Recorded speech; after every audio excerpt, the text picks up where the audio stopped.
So can you break down the season for us so far? Like, who were some of the players who came out with the Dragon Balls? I mean, aren't there only like 4 claimed? Like it's Kazunoko, Hook Gang Gods, Sonic Fox, I think Goichi are the actual Dragon Ball holders. There we go. Yeah, I was right. Yeah, you Kazunoko were. 4 times. I don't think they predicted this. And this is why I think Battle of the Stones, if you guys remember, 2 years ago, did a similar tournament where you could get Infinity Stones. But if you had already won a stone, the next runner-up who didn't already have a stone got a stone. And this has led to a problem for them because their LCQ was supposed to be just like a single elimination, one-man standing for the last slot. And now they have to run 4 LCQs to fill in the last 4 slots of the tournament. So Now we're going to have looking to great see. for them. Yeah, not going to be amazing. Well, give us a breakdown of what to expect out of the LCQ, right? Why, like you already said, why there are 4 different last chance qualifiers. I don't think anybody expected Kazunoko to pick up 4 in that span of time. But what are your takes on it? Who do you think is going to come through? All right, so like I said, unlike the Capcom Cup, which was an LCQ that was run like a regular tournament where you have double elimination loser bracket, this is 4 individual one-shot trials, which means that things could go a little interesting. So if you were to put a gun in my head right now, who do I think is going to get it? Obviously, Chris G. He's been playing fighting games for a very long time. I think that if anyone has the mental stamina to like make just like one good solid run or have to make multiple solid runs to get a slot, it's Chris G. Next, I'm going to give it to Moke. Moke made top 8 at EVO. Moke's made a ton of other top 8s this year. So putting him out of the picture is just a poor choice. I'm going to give it to Fred Nariti just because I have a lot of faith in this guy. He looked really good at Summit of Power, looked really good all year. And then my sort of dark horse, I'm going to give it to Kizzy K. So in a setup where all you have to do, right, is like never hit loser side, like Kizzy has made some top 8s and made some really deep tournament runs just on winner's side.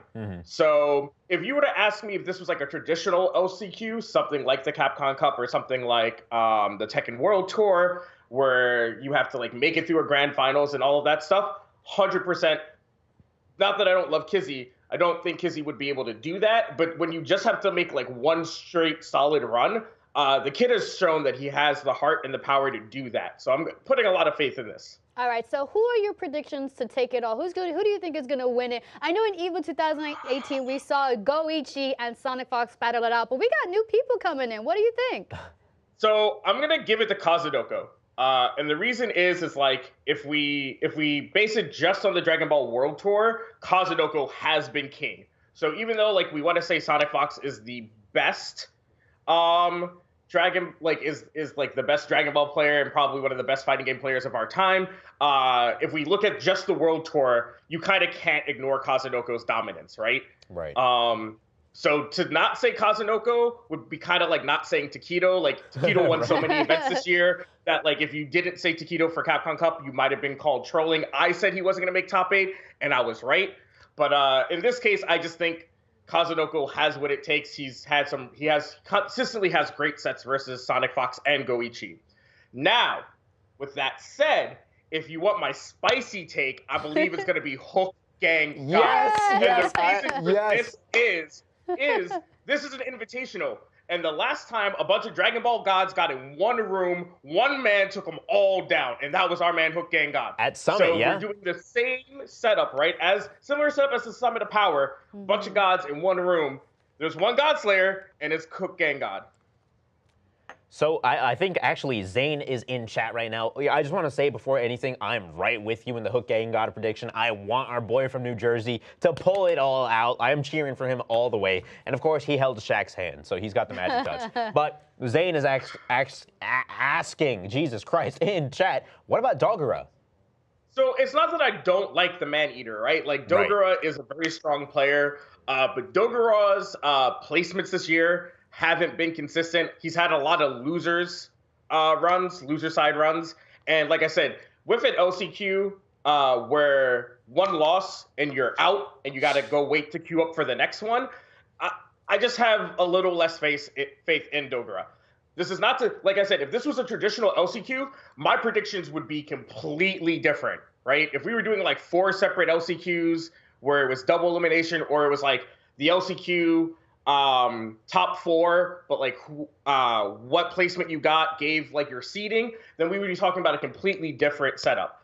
But because we're talking about a bunch of single elimination tournaments, and looking at Dogura's history of like leaving pools out of loser side, or like having to make deep loser side runs, I just don't know what happens at an extremely stacked tournament where Dogura has shown to like give up those early first bloods. So normally at big events like this, publishers like to drop something nice and spicy for us. What reveals, if any, are you looking forward to from the event? So ideally, I would like to know that Dragon Ball is not dead. There's all this talk, right, that Dragon Ball's dead, and while I'm not somebody who is really on that hype train, there was only 3 canceled tournaments this year, so I'm not on that hype train. But I would love for Harada-san, now Bamco's head of esports, we love him from Tekken, makes an announcement that there's going to be another Dragon Ball World Tour. While I would like something very different from this, because this invitational format has shown to have a lot of flaws, like I said, with Kazunoko having 4 of the balls. So I'd like a new tour. Maybe something similar to the Tekken World Tour, but with better prize incentive, because the Tekken World Tour doesn't really help its competitors stay professional gamers. Was talking to about it with a friend that the Tekken World Tour first place got the same amount that the Capcom Cup's like 5th place got. Oh, geez. And that's pretty savage. Yeah. So I want a healthy tour. This game is really hyped to watch. It's probably my second favorite game to physically watch, not play, because Dragon Ball just looks hype. Yeah, it really does. I want them to announce a healthy competitive format. Now, if you're asking me like characters or something, I don't know. Base Broly would be something really interesting to see. From the Dragon Ball Super movie, right? So that would be kind of cool. I'm trying to think. Maybe a movie villain. I mean, like, we know Goichi loves Goku's, so I'd be okay with Turles being in the game, because then Goichi gets his wish of another Goku in a game. Oh no. But yeah, I mean, like, new characters is dope. I just want to know that, like, coming next year, past like that at Final Round, which is the start of almost all of the competitive tours, that Dragon Ball is up there as another tour starting at Final Round. That's what I want to hear. I absolutely agree. I agree like Dragon Ball Fighterz Z is probably next to Melee. I think I can't choose between the two what's better to watch for me personally. DBFC, like you said, really resembles the anime. When they're doing the vanishes back to back to back and everyone's blocking, I'm like, oh my god, what's going to be happening? So there's a guy on Twitter, High Fight, and he does all of the dope, highlight moments in the FGC.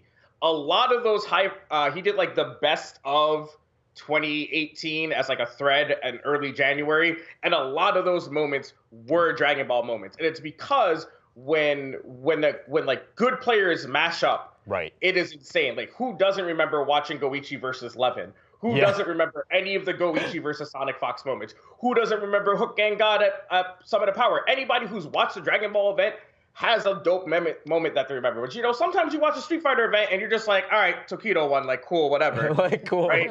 But, like, Dragon Ball, even though some of those matches weren't the grand finals, they were a moment that you remember. And that's what you need to have a dope fighting game. We all remember Evo Moment 37 with Daigo and Justin Wong. That wasn't the finals. Right. Yep. Right, like the Leffen. That's something everybody remembers about Third Strike, and it had nothing to do with the finals. Right. It's the same with Dragon Ball. Some of the hypest moments have nothing to do with the finals, and I think that sells a game as to how entertaining it is for the audience. I absolutely agree. You don't need the finals to make it hype. Yeah, that Leffen Goichi match you were talking about, we were just watching it earlier today. Goichi's defense, Leffen's defense, that was top 48. That was nowhere near the finals. That's what I'm saying. It was absolutely ridiculous. Well, Amanda, thank you so much for coming on and giving us a great breakdown of the final event of the Dragon Ball Fighterz Z Tour. Thanks for having me.